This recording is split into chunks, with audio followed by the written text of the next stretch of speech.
Thank you for tuning in once again to his Vine and Fig Tree podcast. My name is Kurt Olson. I'm your host. I'm coming to you on the afternoon of July 9th, 2025. And I'm gonna start with the flooding in Texas. My family and I lived a couple of years, me longer than my wife and children, simply because I was there ahead of them because it was during the school year. They finished out the school year in Ohio before we made the move during the summer of 2011. But I did spend a little over 2 years in Texas. So I do not consider myself an expert on the hill country of Texas by any stretch of the imagination. And anyone who would put those words in my mouth would be lying on my behalf because I don't. I am not a native Texan. I enjoyed my time in the state of Texas. I would move there again. But just to put in perspective some things about this flood, um, we lived in Round Rock, Texas, which is in Williamson County, just north of Austin. Major cities there besides Round Rock, Georgetown, nearby cities were Leander, Cedar Park. When my family and I went to a Christmas event at a Baptist church in Burnett County, in Burnett, Texas, um, that was about an hour or so drive. That's part of the hill country. Pflugerville is nearby. Um, uh, just to the south of south of Austin is San Marcos.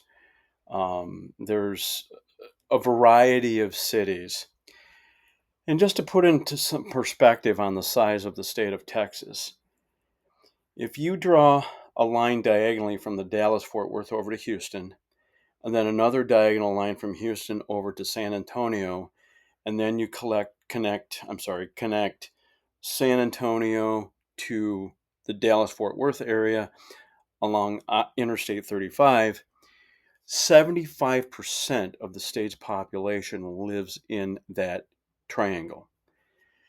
And this flooding in Kerr County, uh, part of the hill country, but west of the Austin area by apparently about 100 miles. I thought it was 60 to 90 miles. I'm learning it was more like 2 hours from Austin. And you basically had three rivers involved here. You had the Guadalupe River that runs southward toward the Austin area, the city of New Braunfels, a couple other decent sized cities before it lands in the Gulf of Mexico. You also have the San Gabriel River, which is a river that ran through Georgetown in Williamson County, and some of the creeks that fed it were near our neighborhood in Round Rock. One of the creeks that we frequented was Brushy Creek, and that's one of the creeks that's a feeder for that river. And then you have the Llano River, spelled Llano. But those are the three rivers that are pretty much involved here. And I never went to Kerr County. I'm not familiar with that area. I didn't spend any time on the Guadalupe River. Um, but I can tell you this. I spent some time on the Texas Tribune website just this morning, and it had a graph of the rise of water. And at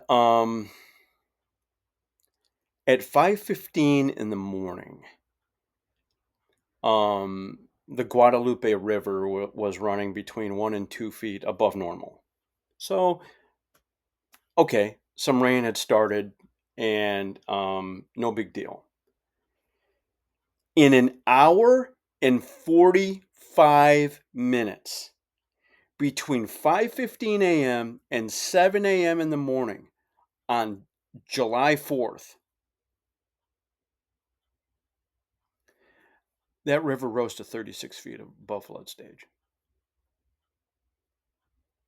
And anything above 20 feet was regarded as flooding and an emergency event.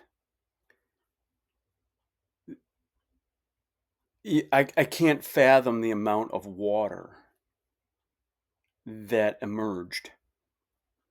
And just like any other river, we've seen it on the Mississippi.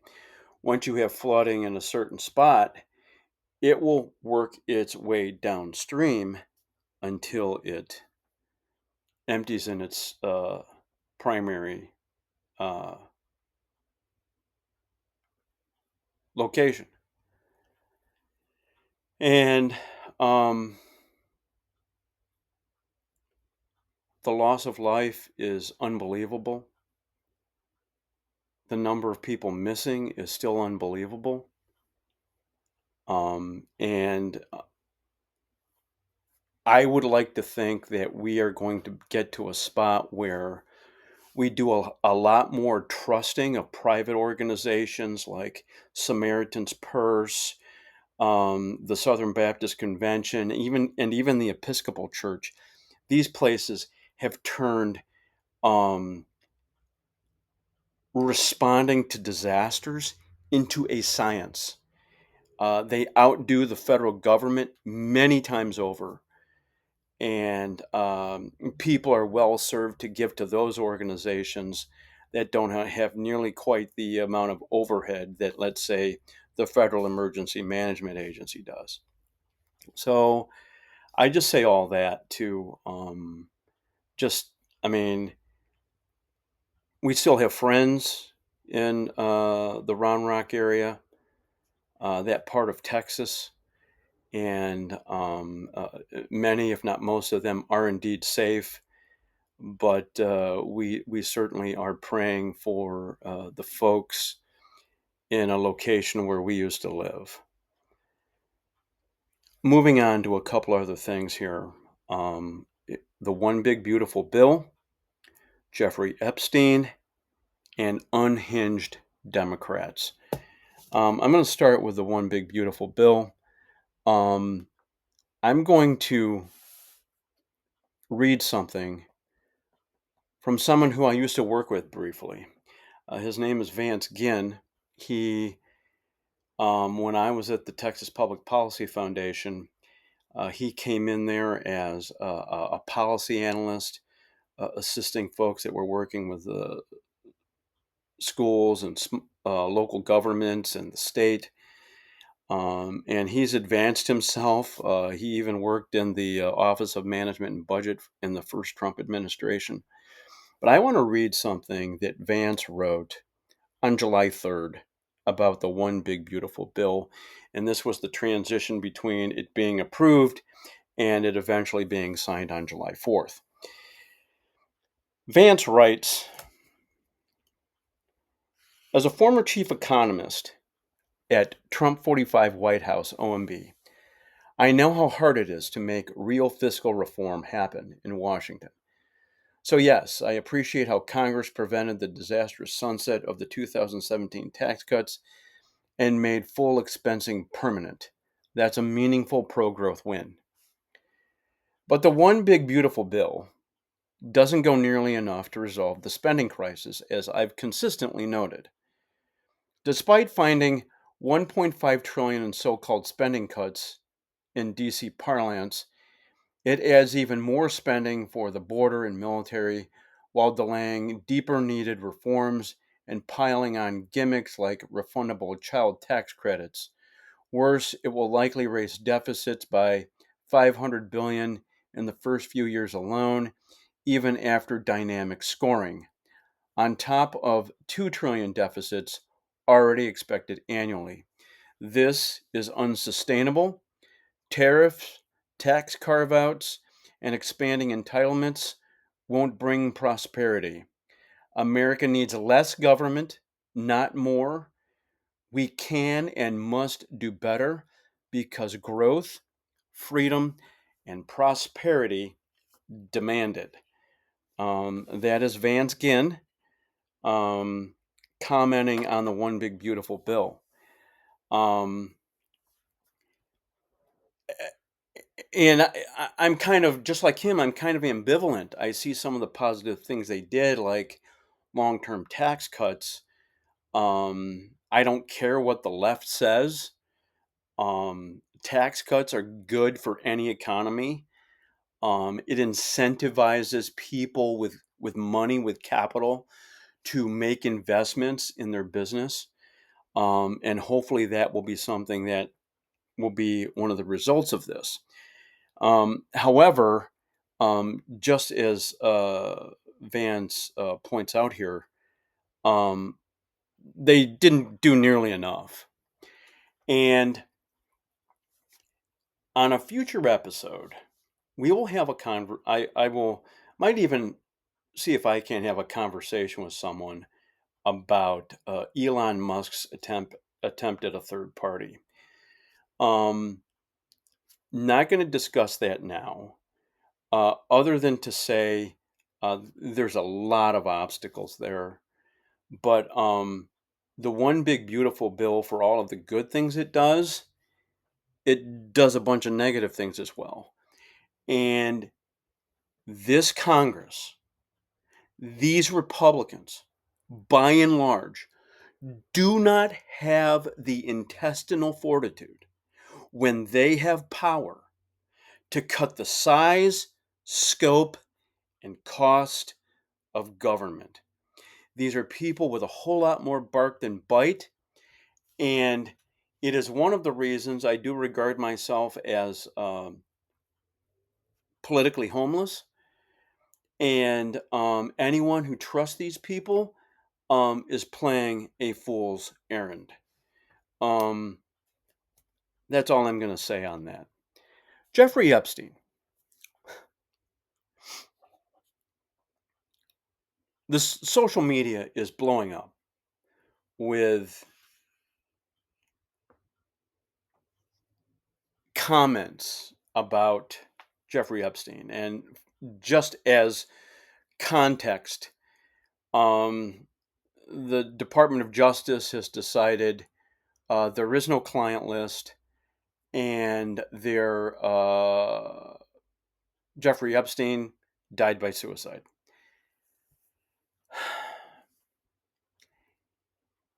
This issue isn't going away. It's not. And all of your explanations and all of your attempts to try to make it go away is not going to make it so.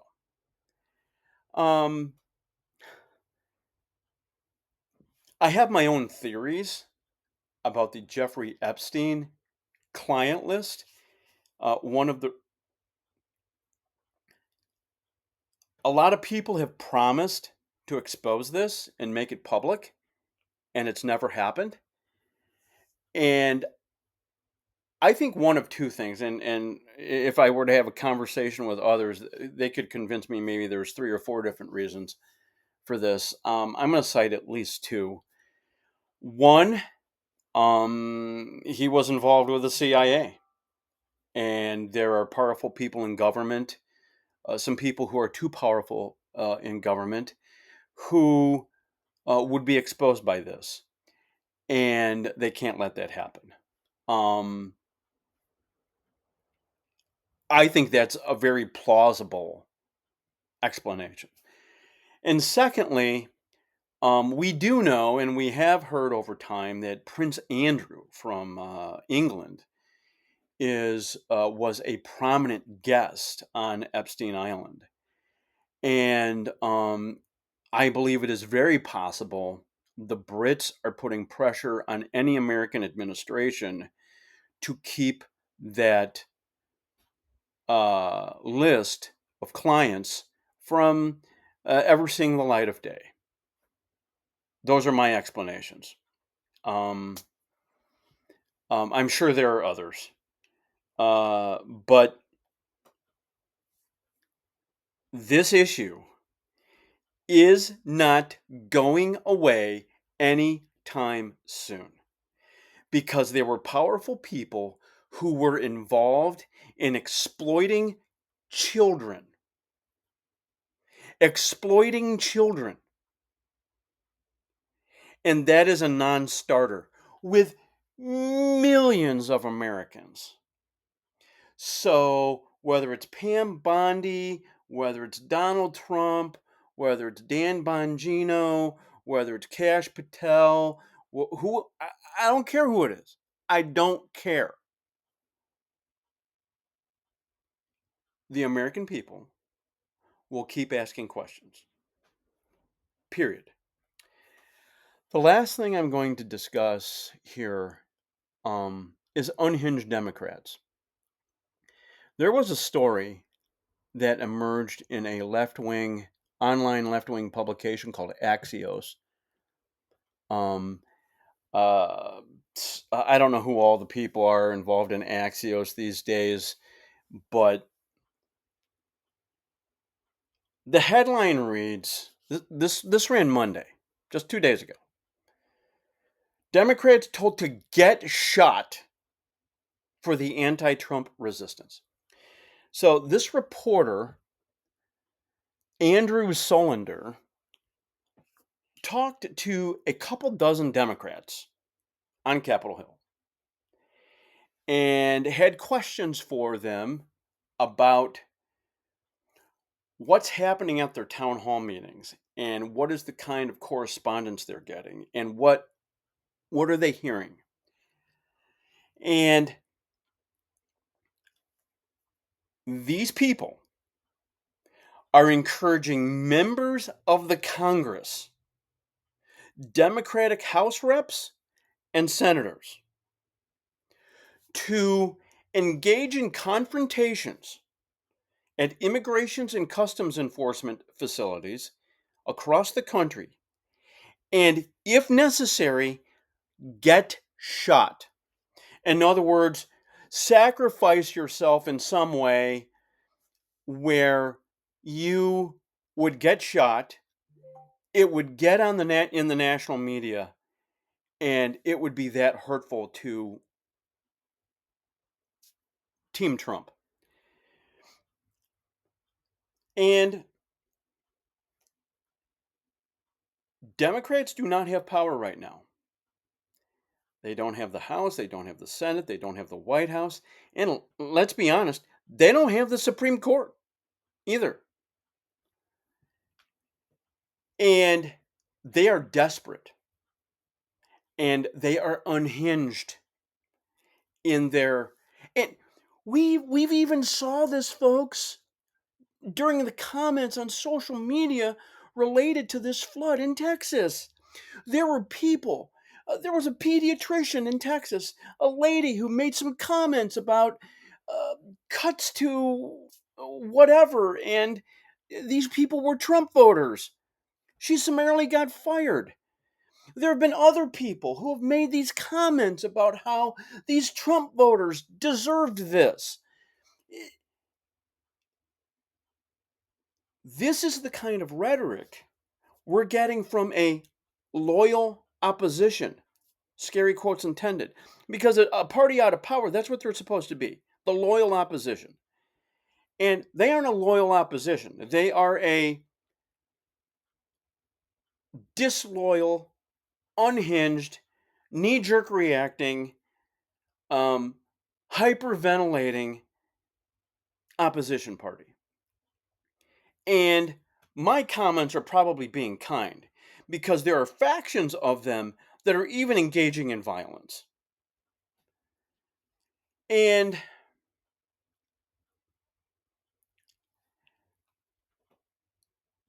in the description to this podcast, I'm going to link the Axios story so that you can read it for yourself. And none of the Democrats that were questioned wanted their names public, and I don't blame them. But this is Some shocking stuff. And these comments about the willingness of members of Congress to get shot at an ICE facility and to get attention accordingly is supposedly being made by well fleeced suburban white Democrats. This isn't coming from blacks, Hispanics, Asians, and I'll let you read it. But it's a story that gained a little bit of attention here since Monday, because it underscores how absolutely unhinged the left is in this country. And another story that I'm not going to comment on it. It is a story out of Seattle, and it involves a high school student whose parents are now suing the school district from the Seattle area, um, because of assaults against the student because they were Jewish. So you can expect that in the comments to or the description to the podcast that I always do. I'll link the Axios story and then add a subsequent one regarding some recent events in Seattle, the Seattle area. And that's all I have this week. I thank you for watching. And until next time, God bless and goodbye.